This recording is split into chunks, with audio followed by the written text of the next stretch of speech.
baravuze ngo turareba haringaniye naho Yesu agize ate hari. Abantu bapfumuriye aho base wabo bari, aho ba nyina wabo bari, abo nta kintu bifitiye. Hari umugabo witwa Yesu, niwe wenyine upfumurira hari ibyawe bigasobanuka.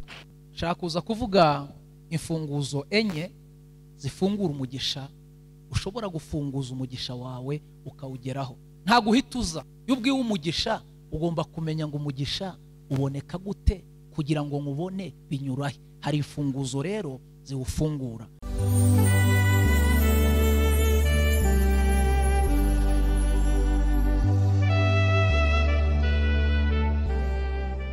Soma Itangiriro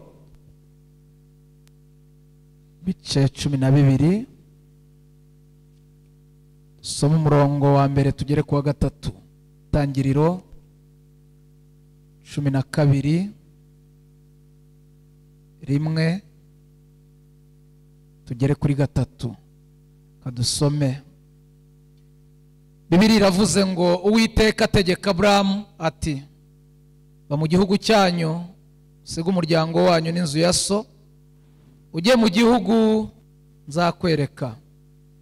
Nzaguhindura ubwoko bukomeye, nzaguha umugisha, nzogeza izina ryawe uzaba umugisha, kandi nzaha umugisha abakwifuriza umugisha, kandi uzakuvuma nzamuvuma, kandi muri wowe niba imiryango yose yo mu isi izaherwa umugisha.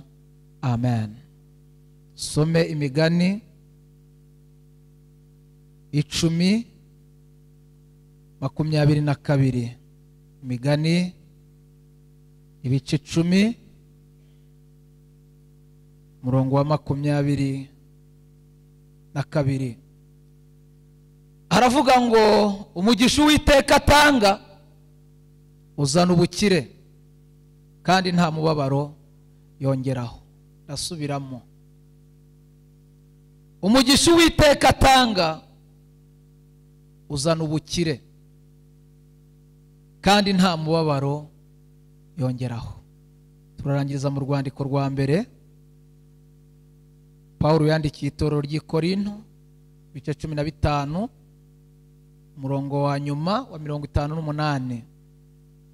Urwandiko rwa mbere Paulo yandikiye itorero ry'i Korinto bice 15 umurongo wa 58. Bibiliya iravuze ngo, nuko bene data bakundwa, mukomere mutanyeganyega, murushaho iteka gukora imirimo y'umwami, kuko muzi yuko muhate wanyu atari ubusa ku mwami. Amen. Nitwa Singira nka Boniface, ndi umukristo muri ADPR, ndi umugabo, umuvuga butumwa bwiza, ni inshuti y'iri torero ndetse n'abayobozi baryo. Ko tabigizemo uruhare ntago naza aha ngaha. Nari ndi hano kuwa kabiri, biba ngombwa ko uyu munsi ngaruka kubera ibihe byiza twagiranye. Iyo umuntu afite imari nziza ntashobora kubura abakiriya. Ufite imari nziza ushobora kubura abakiriya, ntago bishoboka. Niyo mpamvu natwe duhora duharanira gushaka imari igezweho ku isoko, uko iminsi igenda yiyongera. Ndishimye rero kubana namwe. Nyuma yaho mviriye hano hari ahandi nagiye, bampaye intashyo, murazakira mu izina rya Yesu. Kuganira hejuru y'imbaraga z'umugisha, shaka kuvuga hejuru y'imbaraga z'umugisha. Iyo bavuze umugisha sinzi icyo mwumva. Umuntu wese anezezwa no kumva amatwi ye yakumva ijambo rivuga ngo Imana iguhereza umugisha. Ntibihabwa imbaraga nk'uko bikwiye, ariko ijambo ryitwa umugisha ni ijambo rikomeye. Nshaka rero kuza kuvuga hejuru y'imbaraga z'umugisha. Umugisha ni ijambo umwanditsi w'Igiheburayo yaravuze ngo ni baraka. Igiheburayo biravuga ngo baraka bisobanura ngo ni ugupfukama. Akaba ikindi Igiheburayo kivuga ngo ni eshera, bivuga ngo ni ukugubwa neza. Umugisha ni ukugubwa neza. Imigisha ifite uburyo bubiri tandukanye. Hari umugisha w'ubuzima busanzwe, hakaba n'umugisha uva mu gakiza k'Imana.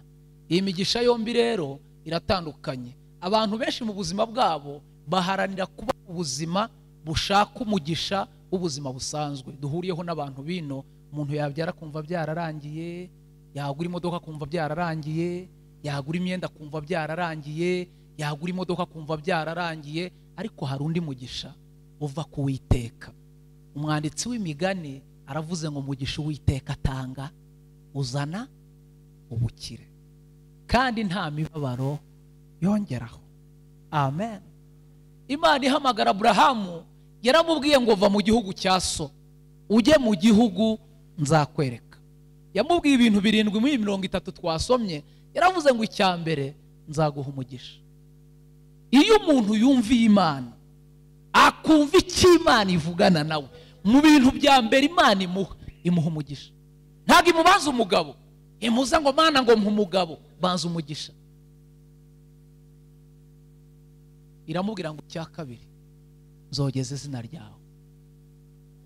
Iyo umugisha umaze kuboneka, harimo abantu amazina yabo atazwi, wagera ahantu wamvuga avuga ati uwo nguwo rwose avuka hehe, izina rye ntirizwi. Ariko iyo wagize umugisha ukabanza umugisha, izina ryawe riramenyekana. Yanamubwiye ngo nawe ubwawe uzaba umugisha. Iramubwira ngo muri wowe nimwe amahanga yose yo mu isi azaherwa umugisha. Hari umuririmbyi wa 48 mu Gakiza yaravuze ngo imigisha yo mu gakiza k'Imana ngo kubw'ubuntu narayihawe. Iyi migisha rero yo mu gakiza iyo imaze kutugeraho, stress iramanuka, tension iramanuka. Buriya mu bintu bya stress yamaze abantu, sinzi ukuntu bari kubyita, bari gufata abantu mu mitsi ngo mu mitwe ngo bagaturika. Ni biki? Stroke. Iyo wabonye imigisha y'Imana yo mu gakiza, umuntu aragura veyo itagahita arwara stroke, yakubaka etaje agahita asara, agahita ava ku munyu, agahita ava ku nyama. Kandi Imana yamubwiye ngo nzaguha umugisha, w'isukari ntimukiyinywa. Imbaraga z'umugisha, shaka kuza kuvuga imfunguzo enye zifungura umugisha. Ushobora gufunguza umugisha wawe ukawugeraho, nta guhituza. Iyo ubwiwe umugisha ugomba kumenya ngo umugisha uboneka gute kugira ngo nkubone binyurahe. Hari imfunguzo rero ziwufungura. Ndakwifuriza kuza gutahana urufunguzo rufungura umugisha wawe ahantu ufungiye. Si impazi, ariko ni wewe wenyine ufite imbaraga zo gufungura umugisha wawe aho ufungiranye. Mbeshi rwo yihamagara Mana mu mugisha, urahari. Kibazo ni wowe. Ntabwo Imana yimanye umugisha, yarawutanze, ariko iwuhereza ninde? Yitwara ate? Ese awubonye yawumaze iki? Urufunguzo rwa mbere rufungura umugisha nirwo nshaka kuza guheraho, ni urufunguzo rwitwa kugira umwete. Umwete mu bintu bifungura imigisha y'abantu harimo ikintu cyitwa kugira iki? Umwete. Ubu umwete mufite mu byanyu, muwugize mu by'Imana, imigisha yanyu mwayigeraho. Ariko mufite umwete wa blood shower, mufite umwete wa baby shower, mufite umwete wa anniversary. Urebye umwete mufite kuri WhatsApp, ukaro umwete mufite kuri YouTube, ukaro umwete mufite mu kwimakiya, munakamara amasabiri ari ku ngohi, umwete mwawumariye mu bintu bidafite umumaro. Uru rufunguzo rwitwa kugira umwete, Bibiliya igaragaza abantu bagiye bagira umwete bakagira umugisha mu bari bakeneye kugeraho. Haleluya. Ndahera ku mugore wari ufite indwara ngo ayimara imyaka 10 n'ingahe? 12. Uyu mugore yari uw'Imana yavuzeho umugisha, ariko Satani amuteza igishako cy'uburwayi, amara imyaka 12 arwaye. Aratekereza aravuga ngo ariko ko Imana yambwiye umugisha, niki nakora kugira ngo uyu mugisha wanjye mugereho? Rakaje mu pastor yavuze, mwari nakibagiwe kaje mu pastor yavuze nakaye. Rakaje mu pastor yavuze ndakakongorera. Oya.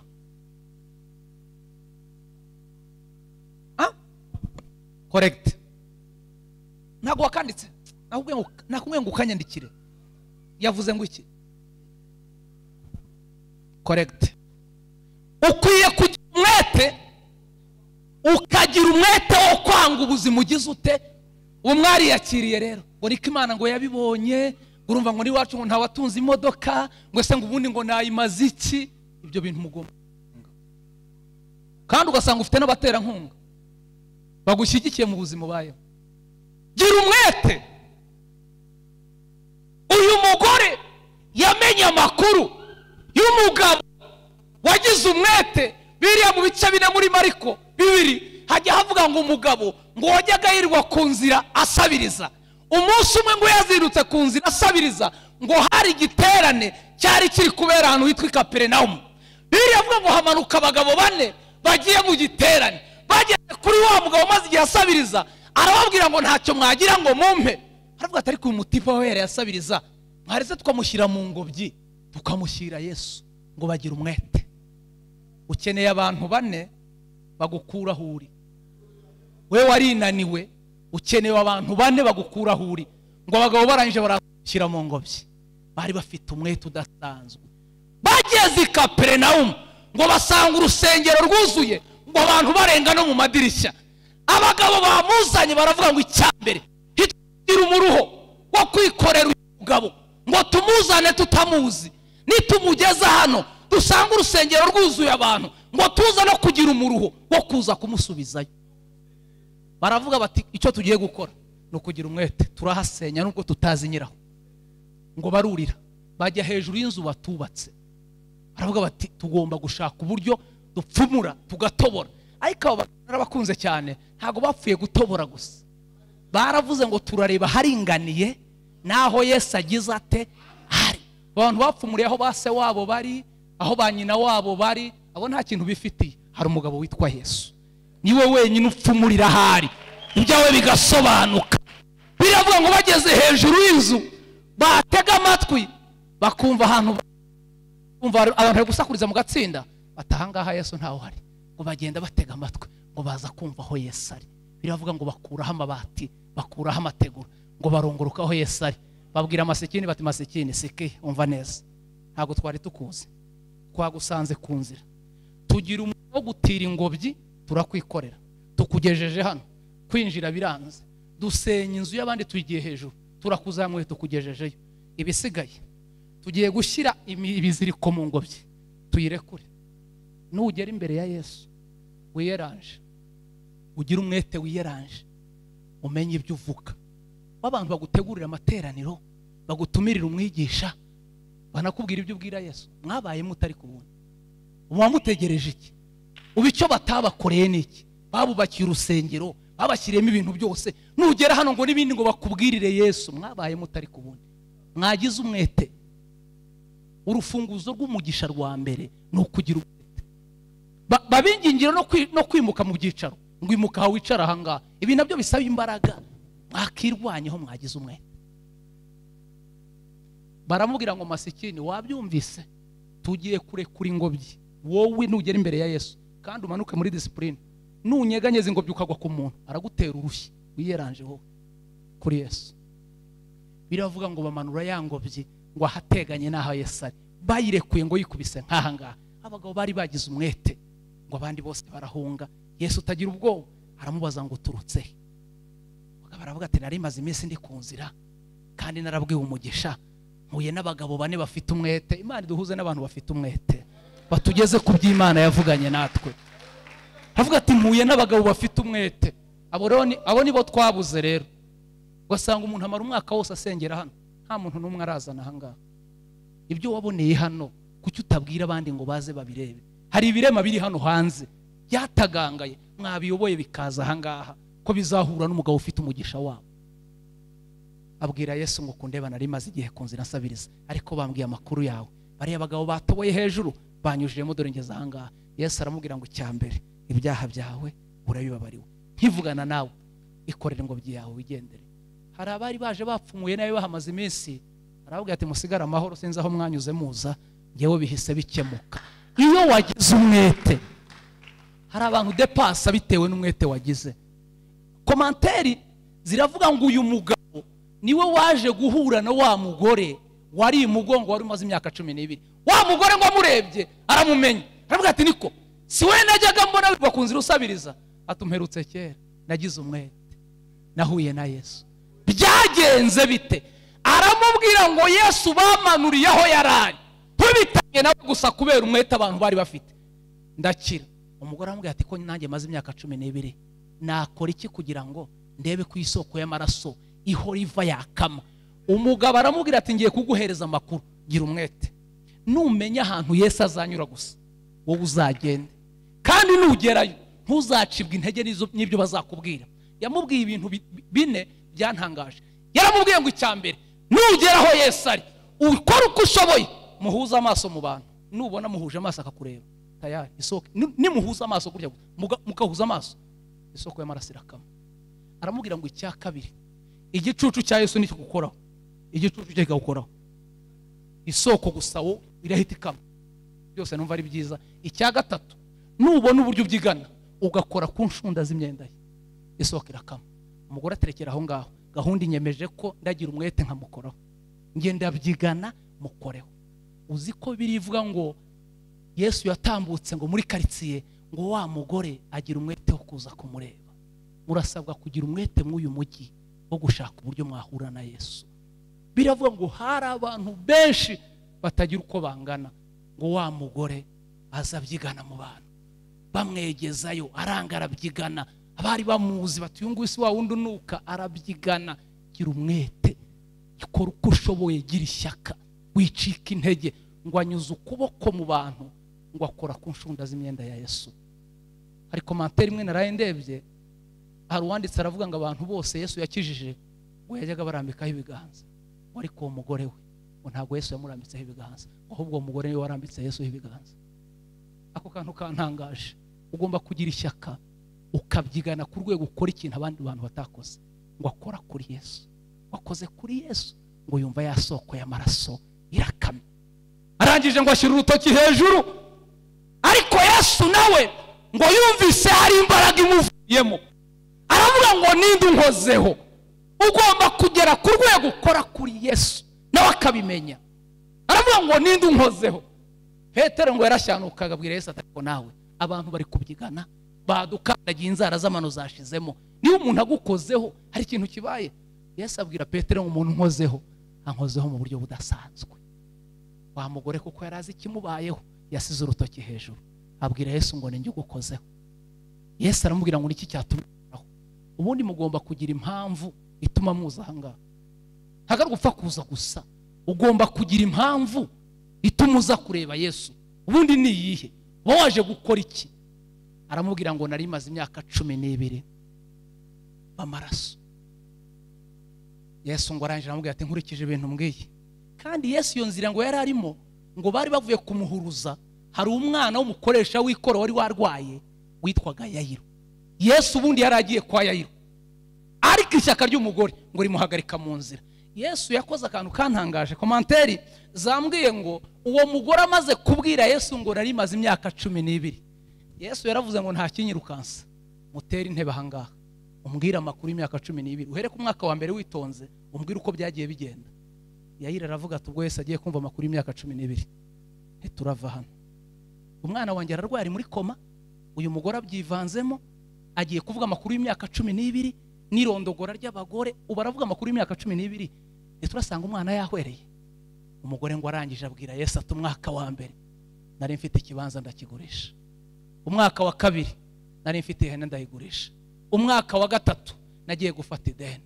Umugore avuga nujye uhura na Yesu, n'abapfumu bose bamuriye ibye bose arabavuga. Nujye uhura na Yesu ujye umubwira ubuzima bwose wanyuzemo. Umugore ngo aravuga umwaka umwe, aravuga imyaka 6, aravuga imyaka 7, aravuga imyaka 8. Yayira aho yari yicaye nawe ngo atangira gufashwa, avuga ati bega umugore wakubititse, yibagirwa ko yarwaje umwana, arafashwa. Ibintu bya Yesu biraryoha, ariko abantu babivuga wagera hano ukibagirwa ko nyine yakwandikiye message kubera uburyohe bw'ibintu by'Imana. Umugore ngo aravuga, ageze ku makuru y'umwaka wa 10, umwana wo kwa Yayiro abarapfuye. Intumwa ngo ziza kureba Yayiro, ngo zigeze mu nzira zisanga igiterane cyabaye, zirebye mu bantu ngo zibona Yayiro yafashwe ari kuzamura amaboko. Ati gitangaza kiraguye, uyu mugabo ari gufashwa kuriya, ntazi ikibazo yasize mu rugo. Iyo twahuye na Yesu hari ibintu twibagirwa. Baramwegera bamubwira ngo niko uri gufashwa kandi umwana ameze nabi. Yayiro ngo baraza abwira Yesu ati ko uyu mugore yarondogoye amakuru y'imyaka 10 ko ahagije, ay'imyaka 2 yayaretse ukajya kunkiriza umwana. Uzi ijambo Yesu yabwiye Yayiro, yaramubwiye ngo Yayiro humura turajyana. Aramubwira ngo ninjye gupfa, ninjye kuzuka, ninjye bugingo, unyizera naho yabarapfuye azongera abeho. Yayiro abwira abigishwa be, arababwira ngo Yesu aravuze ngo turajyana, kandi uwo mwana naho yabayapfuye azongera abeho. Ngo maze ngo Yayiro amaze kuvuga umugore amaze kuvuga amakuru y'imyaka 12, umwana barapfuye. Abigishwa babwira Yesu ngo, babwira Yayiro ngo nturushye Yesu, umwana yapfuye. Birangiye Yesu abwira Yayiro ngo tugende. Yayiro abwira Yesu ati nawe urabibona watinze ku makuru y'uyu mugore, umwana yavuyemo umwuka. Aramubwira ngo humura tugende, mfite urufunguzo rwa byose. Ngo bageze kwa Yayiro asanga ubwaho kari, abwira abantu bose begerayo, ahamagara se w'umwana na nyina w'umwana, begera umwana ngo ahamagara Gakobwa, aravuga ngo Tarisa saba, Gakobwa byuka. Akana kareguka, abari baraho batubira kiti bigenze bite? Ishya kugira rizazura ibyawe byari byarapfuye. Ibyo babonaga nta buzima, Imana izabiha ubuzima. Ibyo babonaga nta shusho, Imana izabihereza ishusho. Urasabwa gutunga urufunguzo rwitwa kugira umwete. N'urufunguzo rwa mbere rufungura umugisha w'ibyacu, n'urufunguzo rwitwa kugira iki? Umwete. Mu kuririmba umwete, mu kubwiriza umwete, mu gusirimba umwete, mu gucuranga umwete, mu gutanga amaturo umwete. Ibintu byose mukora mukeneye umugisha, ushyiremo akabaraga.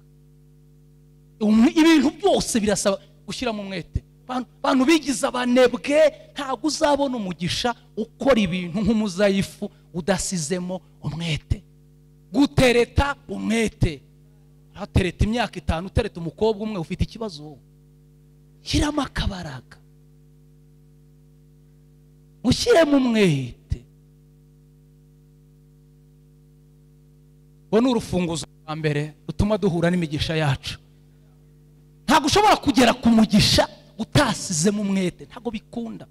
Ntabwo bikunda gusenga ugashyiramo umwe. Hari umuntu usenga iminota 2 akabura ibyo avuga. Mushyiremo imbaraga. Bona urufunguzo rwa mbere. Urufunguzo rwa kabiri ni urufunguzo rwitwa kwimenya. Kugira gute?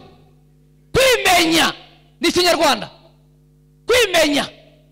Ubu hari abantu bari hano batiyizi, bashaka uko bamenywa n'abandi. Ngo ngenga abantu ntibanzi, niba utiyizi ushaka ko kumenya. Narakubyaye ngewe, mureke mbabwire.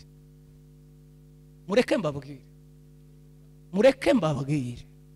Niba utiyizi, urufunguzo rwa kabiri ni ukwimenya. Urinde, uriyizi. Niba utari wisobanukirwa ngo umenye uriwe, guhura n'umugisha wawe bizakugora. Iyo utiyizi ntumenya kwambara, iyo utiyizi ntumenya hurira, iyo utiyizi ntumenya buvugana nabo, uraciriritse, uri chip, uri hasi. Niba utari wisobanukirwa ngo wimenye, imyambarire yawe igaragaza uriwe. Iyo wamaze kwisobanukirwa, umenya umwenda ugukwiye, umenya restaurant, umenya mibe zakwica bitewe naho urira. Utari wisobanukirwa, ibintu byawe byose biraciriritse. Telefone iraciriritse, isaha iraciriritse, inkweto ziraciriritse, ishati iraciriritse, kwiyogoshesha biraciriritse. Iyo utari wisobanukirwa, kwimenya. Eka mbabwira abagabo bake bimenye barisobanukirwa. Abisirayeli bari gutaha, biravuga ngo Mose na Aroni batoye abagabo 12, barabwira ngo nimugende mujye gutata igihugu tuzajyamo. Bari babatoye bazi ko batoye abantu bizi, ariko harimo abaginga 10 batizi. Udufite ikibazo, twahaye abantu inshingano tugira ngo bariyizi, ariko ari ba fake. Nibo bisha amatorero, nibo bisha ivuga butumwa, nibo bisha amakorari, nibo basebeje umurimo w'Imana. Ntabwo biyizi, kwabarebesheje amaso y'umubiri tugira ngo nabagabo, ariko niba nta kigenda. Mose na Aroni ngo bamaze kubegeranya, ngo ni mugende muri igihugu tuzajyamo, ngo bakigezemo. Aya magambo yantangaje ndi gusoma mu gitabo cya Yosuwa, ngo bageze mu gihugu basanga uko Imana yakivuze niko kiri, imbuto zirimo, ubutunzi burimo. Ariko harimo abagabo batimenye, ngo barebye abagabo b'Abanaki bari mu icyo gihugu, ngo bareba ukuntu bameze, ngo bakibona bameze nk'inzige. Uko wibona ni kuri. Igihe cyose uzabona uri umukene i Kigali, urakennye. Tari bibona mu ishusho y'abakire b'i Kigali, uzarinda upfa uri umukene. Urasabwa kwimenya, ngo bakireba imbere y'Abanaki, ngo bakabona bameze nk'inzige. Ya misiyo bahawe irangiye, niba ari y'umwaka cyangwa imyaka 2, baravuga ngo nimutahe. Ngo bari mu nzira baza, ngo baza bahetse imbuto z'igihugu, ngo bageze mu iteraniro basanga Mose na Aroni n'iteraniro baricaye nk'uko mwicaye. Aroni aravuga ngo mureke duhereze abagabo twatumye ijambo batubwira igihugu uko kimeze. Bafata ijambo, abagabo nabagaye, abagabo batari biyizi, batera urutoki. Aroni aravuga ati reka twakire abo mu muryango wa Lewi batubwira uko byagenze. Batinya kubaha umuyobozi representa igihugu ko Imana yakivuze niko kimeze. Nukuri twarakizengurutse, uturere tukize twarakibonye, ariko twasanze harimo ikibazo. Abantu bose imitima ngo ishye ubwoba. Bati ikibazo mwasanze ni iki? Mu by'ukuri twahasanze abagabo, ati imbere yabo twabonaga tumeze nk'imbwa, n'abagabo barebare b'Abanaki. Yeye ngo bari nishishi niba ari utuntu tw'udusimba duciriritse, ngo niko babonaga bameze. Baravuga, buri wese aravuga, uwa kabiri aravuga, uwa gatatu aravuga, uwa kane aravuga, uwa gatanu aravuga, uwa gatandatu. Mose aravuga ati ariko mwakagira Imana, ibi ni ibiki? Ariko ngo harimo abantu, abagabo bari bizi, bari barisobanukiwe, bamaze kuvuga nabo bashyira intoki hejuru. Mose aravuga ati Yosuwa na Kalebu, ni ibiki mushaka kuvuga? Mukurikije ibyo abagabo bavuze, murumva hari icyo mwarenzaho? Dukeneye abagabo barenza ijambo ku byavuzwe, bagasenya ibyubatswe n'abatazi kuvuga. Hari abantu bubatse ibintu bidafatika. Yosuwa na Kalebu ngo bahoreza abantu imbere y'iteraniro, baravuga ngo nyakubahwa muyobozi wacu, mwakoze kubanza bene data nk'abari baduhagarariye, abari baturi imbere. Baravuga mu by'ukuri ibi bintu abagabo bavuze nibyo, ni ukuri ko igihugu bakivuze niko twasanze kimeze. Bongeramo akantu kitwa ngo ariko, mu Cyongereza bavuga ngo ni bad. Iyo hajemo akantu kavuga ngo ariko, ibintu biba byahinduye ishusho. Baravuga ngo ariko niba Uwiteka atwishimira, azatujyana atugeze mu icyo gihugu, akiduhe, tugihindure. Abo bagabo bavuze bakirimo tuzabarya nk'abarya mutsima, kuko twabonye nta kibakingira. Nta mbaraga n'uburebura gusa, no kubona amakote, no kubona baparitse, ariko mu by'ukuri nta kintu bifitiye.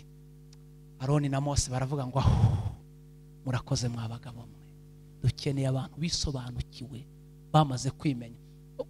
Uretse Yosuwa na Kalebu, bitumye nibuka abahungu 4 bajyanywe i Babuloni, ubajyanywe ari iminyago, bari basobanukiwe. Ubagezeyo basanga abantu barya ibintu byaterekesherejwe, banywa vino zaterekesherejwe, ngo bagambira mu mitima yabo. Baravuga ngo hoya, ntabwo tuzarya ibibonetse byose, ntabwo tuziyanduza. Ariko abantu baranduye, utuje twose bararya, utuje twose baranywa. Iyo utari wimenya, iyo utari wisobanukirwa, uhura n'uruga kugira ngo uzahure n'umugisha utari wimenya, biba ari ikibazo. Abahungu ngo barabyanga. Bamaze kubyanga, kwisobanukirwa ni ikintu gikomeye. Bibiliya yavuga ngo Daniyeli mwa abahungu ko ari 4 niwe muntu wariye ku ngoma nyinshi, yariye ku ngoma enye. Ndavuga ingoma ya nyuma yariyeho kubera kwisobanukirwa. Umwami Nebukadinezari ntago ndaza kuvuga ibye, na Belteshazari abahungu babo ntago ndaza kugenda bakurikiranya, ariko hajeho ingoma imwe ya nyuma ngo ikora ibyangwa n'Uwiteka. Ngo umunsi umwe bagiye mu rusengero Yerusalemu, batwara ibikoresho byo mu rusengero n'ibikombe byo kunyweramo igaburo ryera. Ngo umunsi umwe ngo bicaye bakoze ikirori, ngo batuma kuri bya bikoresho byavuye mu rusengero Yerusalemu, baravuga ngo babinyweshe inzoga. Niri mu ijuru avuga ngo nihanganiye ibintu byinshi, iki sinakihanganira. Ngo yohereza akaganza, ngo karaza kandika ku rusika ngo mene tekeri ofarisiri. Umwami ngo asomye iyo nyandiko, ngo amavara komangana umugongo uraguduka, abwira abantu ati kuva nabaho n'ubwa mbere mbonye ikiganza cyandika. Mwe murakibonye bari hano, bati mureke kunywa uko ikintu mbonye kiratangaje. Arababwira ngo inyandiko mwayibonye? Ati nisome. Ubakubitaho ijisho. Hari abapfumu, hari abakonikoni, hari abanyabwenge. Mene tekere ofarisiri. Wahabura umuntu wasoma ijambo. Umwami aravuga ati mwabapfumu, ko ari mwe mujya muhishura ibihishwe, mwasomye mene. Abapfumu ati twebwe tugira ibintu dufindora, ariko ibintu by'inyandiko bisomwa n'abantu bize. Bwira abanyabwenge basome mene. Umunyabwenge uvuye Butare yasoma mene. Kabwira umwami ati nyakubahwa, mene ushaka abantu bavuye kwiga Harvard, nta muntu wakiga mu Rwanda wamenya mene. Umwami ati igitangaza kirabaye. Uvuye Harvard yakubita mene. Ati iri jambo ryasomwa n'umuntu wize mu Burusiya. Mene biranga. Umwami aravuga ngo niba habuze umuntu umwe wasoma mene, babice mwese. Ntacyo mumaze mu gihugu. Umwe atera urutoki. Umwami aramubwira ngo ushaka kubisoma. Aravuga ngo sinshaka kubisoma, ahubwo nshaka kukubwira ko ku ngoma ya so hari umwana w'umuhungu wimenye wisobanukiwe ibintu by'amayobera mu nyandiko, niwe wajyaga bisobanura, yitwa Daniyeli. Ngo bagiye guhamagara Daniyeli, umwana wisobanukiwe. Numara kwimenya uzahamagarwa uvuga ibyananiye abandi, ariko utari wisobanukirwa ufite urugamba rukomeye. Daniyeli ngo yarahageze 5:14.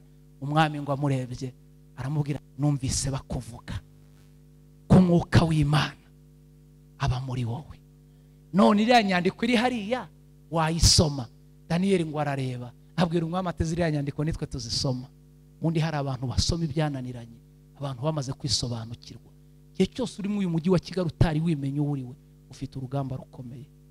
Arasoma, amaze gusobanura ijambo mene tekero farisiri, abari baraho bose baravuga bati dore umwana wize, dore umwana uzi gusobanura ibintu, yari yisobanukiwe. Ariko urahagarara umuntu yakubaza uriwe no kuvuga kuri umukristo bikakunanira. Nakubaza ngo se urakijijwe, urumva nyine nawe ubwawe ntago bizi.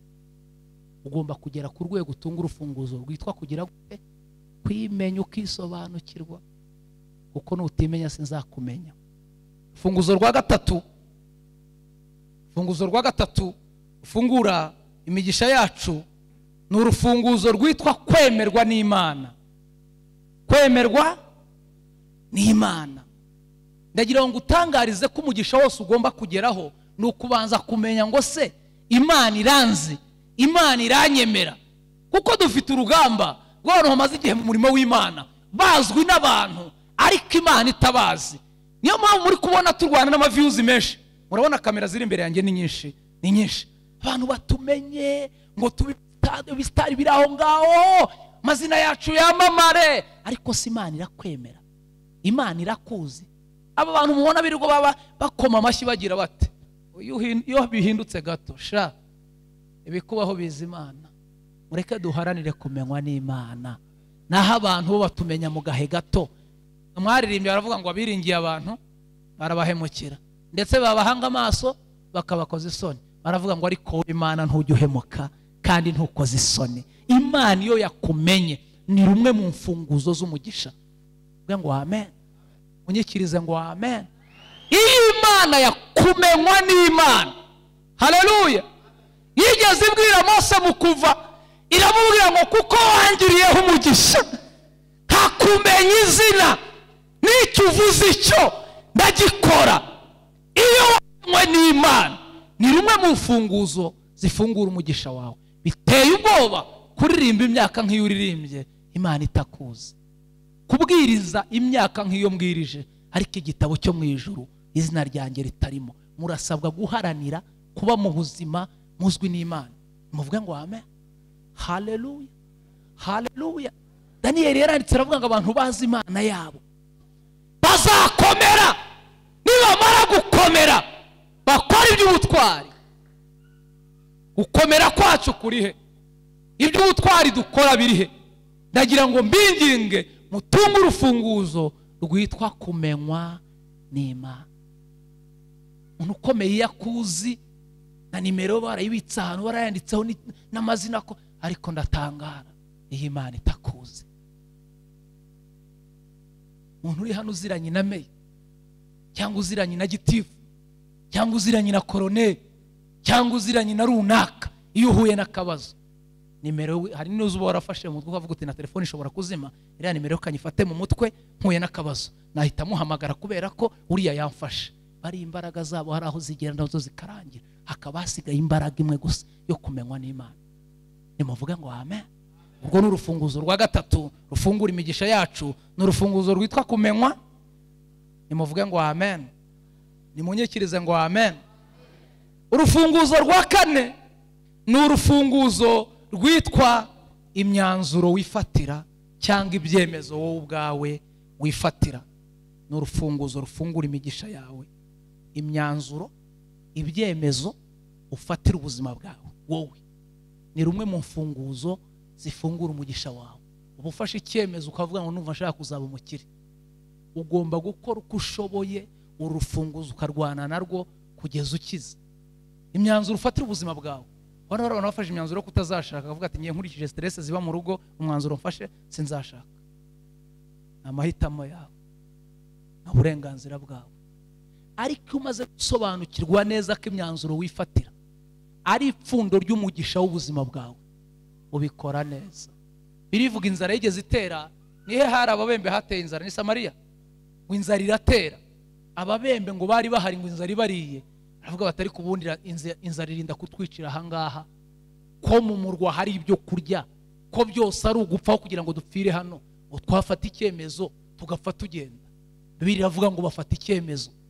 Icyemezo ngo bafashe Imana yaragishyigikiye, kuko Imana yabonye ishyaka bagize. Imana ngo ishyigikira imirindi yabo. Iyo ugize ishyaka ukifatira umwanzuro, Imana irabikora. Ngo bafashe inzira baragenda, ngo Imana ishyigikira imirindi yabo. Ngo bateraga intambwe gusa bari kugenda, ngo abari mu murwa bumvishe imirindi yabo, baravuga bati turatewe noneho, kuko bagize ishyaka bafata icyemezo. Shaka ko tuza gufata umwanya wo gusenga, ntago ndaza kubona umwanya wo kuza kubahereza ubuhamya, ntago byankundira, ariko mbabwiye uburyo nagiye kurambagiza. Nafashe icyemezo. Hari ibintu tuvuga abantu bakavuga batari ko se abantu bone bari kugira ngo bamotive abantu. Nta mpamvu yo kuza kubamotiva, kubera ko twabonye Imana ikora. Twabonye Imana ikora. Ubu urahanga ukaba warafashe icyemezo ukavuga ngo sinzashaka ntarabona miliyoni, warizahaje ntayo uzabona. Ngo ntuzashaka utarabona miliyoni, ngo utari wubaka. Hari abakobwa bifatiye imyanzuro ngo ngiye umusore ngo utari dogiteri ngo ntiyantereta, uzumirwa n'utwara igare uzamura. Icyo cyemezo wafashe kiragayitse. Ibyemezo wifatira kenshi ni bimwe mu mfunguzo z'ubuzima. Afashe icyemezo cyo kujya kurambagiza ngewe, ndyama ku buriri bw'abandi, ntagira ibase, ntagira ishuka, fata umwanzuro ndavuga ntigiye kurambagiza. Kandi umuntu arambagije ntiyoroshye, namuzanye ntabwo mwamubonye. Ntujye ufata n'icyemezo, ujye ufata ku bintu bifatika bigaragara.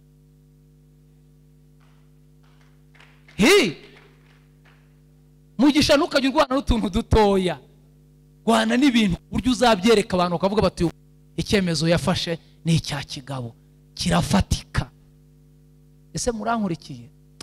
Kangane ku musozo dusenga, amasaha yagiye, ariko bitumye nibuka umugabo witwa Eliya w'itishubi. Biravuga ngo yari umugabo mugufi, kagabo gato gato kimwemwe ngo karaho, ariko igihe kimwe ngo kafashe icyemezo gafata umwanzuro, karebye ibintu biri kubera mu gihugu, aravuga ngo ngiye guhagarika imvura.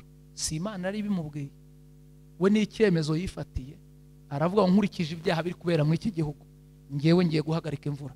Ariko naratangaye, ngo aragenda imbere y'umwami Ahabu, aramubwira ngo nkivugana nawe fasha umwanzuro, imyaka 3 n'amezi 6 nta mvura izagwa ngaha. Imana iri mu ijuru imurebye iravuga ati kuva mbayeho mugabo, iramubwira ngo iki kintu ukoze, iki cyemezo uyu mwanzuro ufashe, nzamugisha, nzogeza izina ryawe, uzaba umugisha kubera ko ukoze ikintu kitakozwe n'abandi bantu. Iramubwira ngo mu gihe abandi inzara izaba iri kubarya, uzajya ku kagezi k'ikereti, nzagutunga. Iyo wafashe umwanzuro muzima ukanga gukora ibyaha abandi bari kubikora, Imana igutunga mu gihe cy'inzara. Bari kwirirwa muri rango ibirayi ngo byageze kuri 700, nibishaka bigura 1000, tuzabirya kubera ko ari cyo twavuganye n'Imana. Stress muri musinza riziki, imyanzuro ufata n'urufunguzo rw'umugisha. Eliya ngo ajya ku kagezi k'ikereti. Ageze kwako kagezi, natangajwe n'uburyo ngo Imana yamutungiye ku kagezi, kandi arirayo ibiryo biri special, ngo yaryaga inyama azizaniwe n'ibikona bigira amerwe, ngo ariko bikaza bizikoreye bigashyira aho ngaho. Inzara yarateye mu gihugu imyaka 3 n'amezi 6, ibyo kurya birabura, ibintu birakomera. Ngo igihe kimwe ngo yicara ku kagezi, Imana irazira musanga, iramubwira ngo uva ku kagezi, aricyo nshaka gukorana nawe. Ngo ari mu nzira azamuka, niho hoye n'umupfakazi wari gutoragura udukwi, aramubwira ati ntacyo kurya wagira. Mukecuru ati sigaje agafu gakeya, urushyi nkakarya n'umwana wanjye tukipfira. Aravuga ati icyemezo mfashe, kame nkarye, ibindi uzaburebe bizakubaho. Eliya ariko ubone igitangaza, nimuvuge ngo amen. Yavuye aha hantu kubera imyanzuro yari yafashe. Imana imurebye iramubwira ngo ngiye kugukorera ikintu gikomeye, ngiye kuguha umugisha ku buryo izina rizamenyekana. Nibwo yavuye aha hantu ajya guhura n'umwami Yahabu. Ahaba amurebye aravuga ngo Eliya, ni wowe n'ibibazo wateje Isiraheli. Aramubwira ngo singe wateje Isiraheli ibibazo, ahubwo ni wowe n'inzu ya so. Aravuga ngo niba ubihakana, fata abahanuzi bawe tujye ku musozi Karumeli, tujye kubaza Imana. Bamuhereza abahanuzi 850, azamukana nabo ku musozi w'i Karumeli. Batambye ibitambo, kubona umwanya ngo isaha yo gutamba yiwigeze. Aravuga ngo nimwegere hafi aha ngaha. Basa n'ibicaniro bari barasenye. Arangije ngo arababwira ngo ngiye guhamagara Imana. Bo bari bahamagaye Imana yabirabura, ariko kubera ko yarazi imikorere y'Imana, yaravuze ngo Mana ya Abrahamu, Mana ya Isaka, Mana ya Yakobo, uyu munsi bimenyekane ko ari wowe Mana. Umuriro uva mu ijuru utwika ibitambo n'amazi birashya, ngo bahanuzi ba Bayali bose abicira aho ngaho. Umwami batabivuganye, yabishe nta gahunda yahawe. Aravuga ngo nkurikije uko ndi kubyumva, umwanzuro mfashe ngiye kubica. Ariko uyu mugabo ni mwiza, nimuvuge ngo amen, nimunyikirize ngo amen.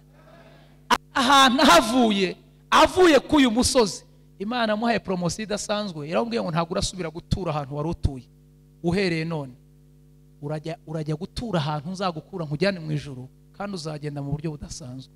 Yagiye gutura ahantu bita Gerugari. Gerugari, ageze Gerugari, Imana aravuze ngo nkurikije ibyemezo wafashe n'imyanzuro wifatiye, ntabwo uzatura Gerugari wenyine, ngiye kuguhereza umugaragu uzajya gufasha, ntuzaba ukimesera, ntuzaba ukiterera ipasi. Imuhereza Elisa. Hari ibyemezo ufata, Imana ikaguha umukozi wo mu rugo, kavuga ati umuntu nkurikije ishyaka yagize ntagomba kuba wenyine. Araza abana na Elisa. Elisa akajya amukorera imirimo. Imana ibwira Eliya ngo ahantu ugomba kuhatura, shaka uburyo ujya gutura i Beteli. Imukura i Gerugari imujyana i Beteli. Ageze i Beteli, asanga i Beteli ni mu migisha, ngo hari ahantu heza. Imana ibona azahagwa, iramubwira ngo noneho va hano ujye gutura i Yeriko. Ageze i Yeriko asanga ni mu ntambara, kandi aho hose yabaga ari kumwe na Elisa.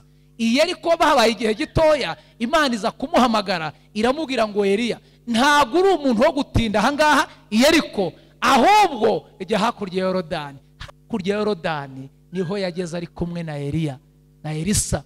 Abwira Elisa ngo ngiye kugukurwaho, saba icyo ushaka cyose ndakigukorera, ntari natandukanywa nawe. Imyanzuro wifatira ni kimwe mu mfunguzo z'umugisha.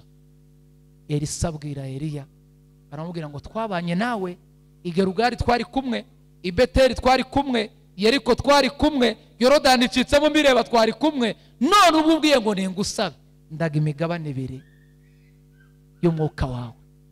Aramubwira ngo usabye ikiruhije, numbona nkigukurwaho biraba bityo, ariko nutambona siko biri bube. Bakivugana ngo hakurya ya Yorodani haza umuyaga, haza igare, Eliya arazamurwa asigira Elisa umwitero. Abahanga baravuga ngo ibitangaza Eliya yakoze, Elisa yakubye 2, kuko impano ya Eliya yari ayifite inshuro zingahe? 2. Ndagira ngo dufate umwanya dusenge. Narimo ndavuga ku mbaraga z'umugisha, zifunguze enye zifungura umugisha. Mwiri teraniro turimo, uri wese uri aha ngaha ufite uruhe, ukoresha uruhe, ugeze ku ruhe rwego. Ndagira ngo munyemerere kugira ngo dukorereze ime twumve, numve neza niba ibyo navuze mwabyumvise, tubone n'icyifuzo dusengera. Navuze ngo urufunguzo rwa mbere ni uruhe? Yatakaye. Urufunguzo rwa mbere ni uruhe? Uhereye none mugende mugira umwete mu byo mukora, kugira ngo muhure n'umugisha wanyu, mugende mushyire imbaraga mu bintu mukora, mushyire mu mwete. Urufunguzo rwa kabiri twavuze ngo kugira gute? Kumenya uwuriwe, ukiha agaciro, ukihesha agaciro. Kugira ngo uhure n'umugisha wawe ntugomba kubanza ukisobanukirwa, ukamenya uwuriwe. Urwa gatatu twavuze ngo nuruhe? Kwemerwa. Uburo umuntu uri ahangaha, niba Imana itakwemera ukabuzi kwemerwa n'abantu, uzatahira amashyi y'abantu, ariko umugisha w'Imana ntabwo uzawubona. Twavuze ngo urufunguzo rwa kane nuruhe? Imyanzuro cyangwa ibyemezo wifatiye ni kimwe mu bintu bikugeza ku mugisha wawe. Mwanyemerera tugasenga, tukabwira Imana ko izi mfunguzo tuzikeneye. Umuntu wese uri mu iri teraniro wumva akeneye kugera ku mugisha we, akeneye gutunga izi mfunguzo. Niba utari wimenya, ubwira Imana ngo nkeneye kwimenya. Niba Imana itakwemera, ubwira Imana ngo nkeneye kwemerwa nawe. Niba utagira umwete mu byo ukora, ubwira Imana ngo nkeneye imbaraga zo kugira umwete mu byo nkora. Izi mfunguzo zo gutaha tuzitahanye. Mwahaguruka tugasenga Imana. Yesu abagirire neza, Yesu abahereze umugisha. Reka twinginge umushumba wacu Alexis yegere hano hino adufasha tuyobore muri sengesho. Yesu abagirire neza. Dukomere Imana amashyi. Reka dukomere Imana amashyi cyane.